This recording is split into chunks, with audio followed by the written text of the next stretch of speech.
جون میدی واسه این مسخره بازی؟ بس دیگه، بیشتر از این نمیخوام وارد جزئیات بشم. خب برای چی اینجا وایسادین؟ برین شیشه خونه اون عوضی رو بشکنین.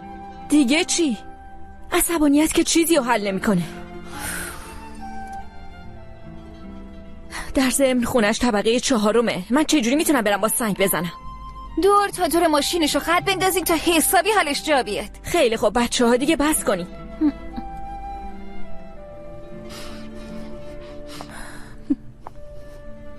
جمره، امید مثل هوس آدم میمونه، میاد و میره، ولی در واقع همیشه هست.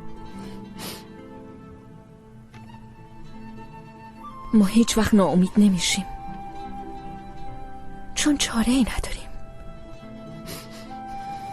باشه؟ بیا بریم یکم هوا بخوریم. فریده خانم جون تو رو خدا نرین، منو میکشی.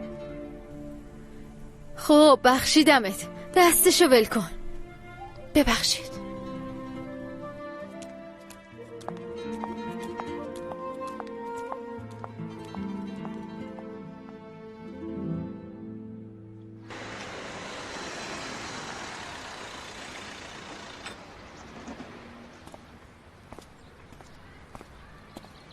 چقدر دیر کردی؟ مسافر راه دور داشتم. باک پره؟ نصف است. این چیه؟ چی کار میکنی داداش؟ دست نزن. راستشو بگو دعوات شده؟ یاوز دست از سرم بردار، چیزی نیست. خیلی خب بابا، هر کاری میخوای بکن. سویچو بگیر. کمال بیا، میخوام باهات حرف بزنم. بیا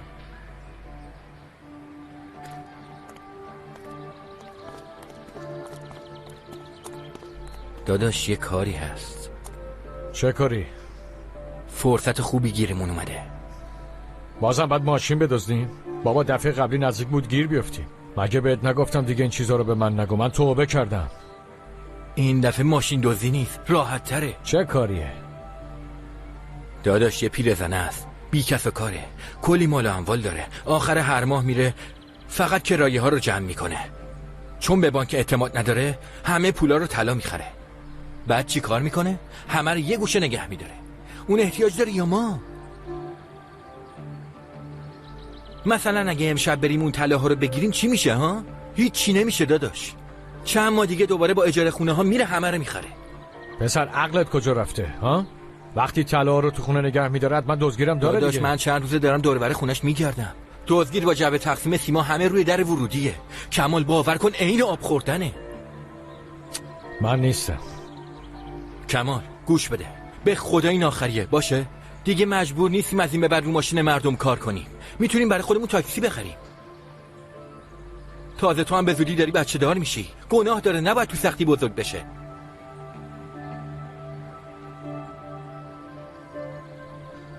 کی؟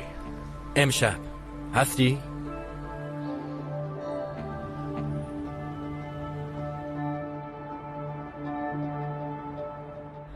وای نکنه یه وقت نریمان خانم سردش بشه، بعد پنجره‌هاشو تعمیر کنه، اون وقت ما این گربه تو حیاط میریم دستشویی. خوابگاه به این بزرگی فقط یه دستشوی سالم هست، خیلی سخته. از بس تو صف بودم نزدیک به خودم خراب کنم. بچه ها اگه میخواین گپ بزنین لطفاً برین تو حیاط، دارم درس میخونم. فکر کنم شما دستشویی لازم ندارین، به خاطر همه داریم میگیم. نه بابا، پس به جای اینکه پچ پچ کنین برین مستقیم به خود نریمان خانم بگین. زود باشین. پاشیم بریم. میگم سوگل، من از این مبحث هیچی نفهمیدم. یه بار دیگه بخون. به من چه؟ 5 بار خوندم ولی هیچی نفهمیدم. میشه خورده کمکم کنی؟ دختر مگه نمیفهمی منم درس دارم. آخرش رد میشم، به خاطر تو از مدرسه میندازنم بیرون. میدونم از دستم عصبانی ولی یکم کمکم کن تو رو خدا. بگو ببینم کجاشو نفهمیدی. همه جاشه. توضیح بده. بیا دیگه.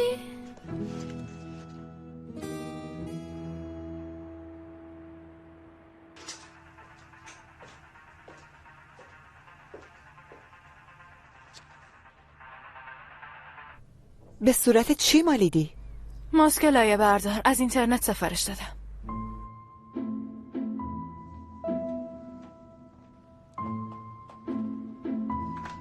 چند بار بهت گفتم هر چیز آشغالی رو به صورتت نزن دختر. آخرش همه جای صورتت لک میشه. وای مامان، تو برای امتحان ریاضی درس خوندی؟ آره بابا خوندم. کی اون وقت؟ مامان خوندم دیگه. میشه از اتاقم بری بیرون؟ ببین با معلم ریاضیت حرف زدم، نمره امتحان قبلیت هم کم بوده. اگه فقط یه نمره از دخترای اون پرورشگاه کمتر بگیری قسم میخورم پول تو جیبتو قطع میکنم. حتی بیرون رفتن آخر هفتت هم ممنوع میشه. مامان تو به جای اینکه اینقدر به من گیر بدی یکم به داداشم گیر بده. حتی مدرسه هم نمیاد. حساب اونم میرسم عزیزم به وقتش. حداقل پاشو صورتتو بشور.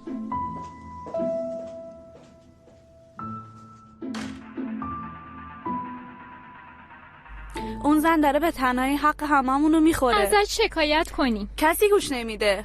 کاش بازنشست میشد راحت میشد. هر کاری دلش بخواد میکنه.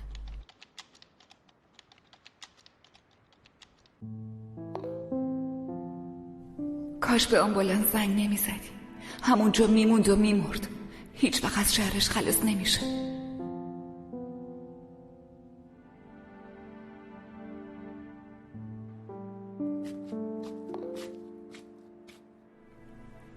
به خاطر اون عوضی زندگیتو نابود نکن.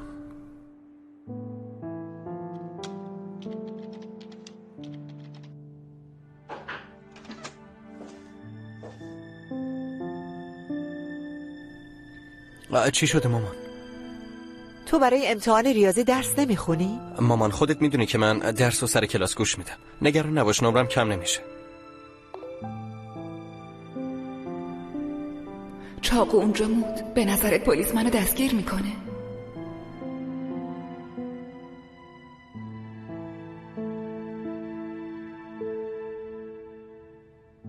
فکر نمیکنم.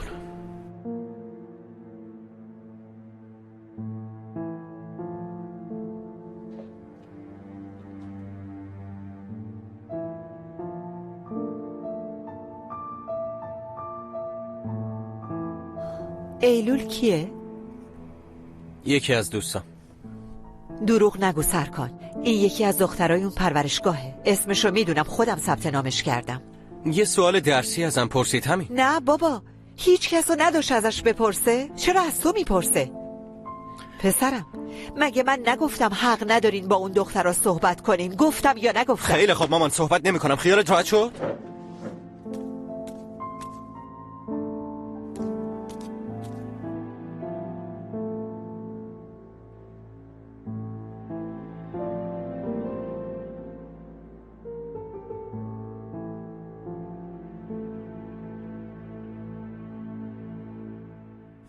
نمیدونم چی میگه. اینجا شو منم نفهمیدم. لعنتی از هر کدوم چند نمره میاد. ای وای اگه تو نفهمی که من بیچارم هیچ شانسی ندارم. سوالای مثلثاتو بخونین. حتما از اونجا سوال میده. باشه میخونیم. فکر کنم اون بلده. بیا ازش سوال کنیم. آره حتما اونم بهمون کمک میکنه. تو برو دختره رو لو بده بعدش هم کمک بخوا. اوف. پس من تقلب مینویسم. آره منم نوشتم. چرا مزخرف میگین؟ تقلب چیه؟ اونا دنبال بهونه‌ان تا از مدرسه بیرونمون کنن. کجا رو نفهمیدین؟ من ریاضیم خوبه. جمره به منم یاد میدی؟ من واقعا شرمندم و بازم ازت معذرت میخوام. واقعا معذرت میخوام. اینقدر خودتو لوس نکن.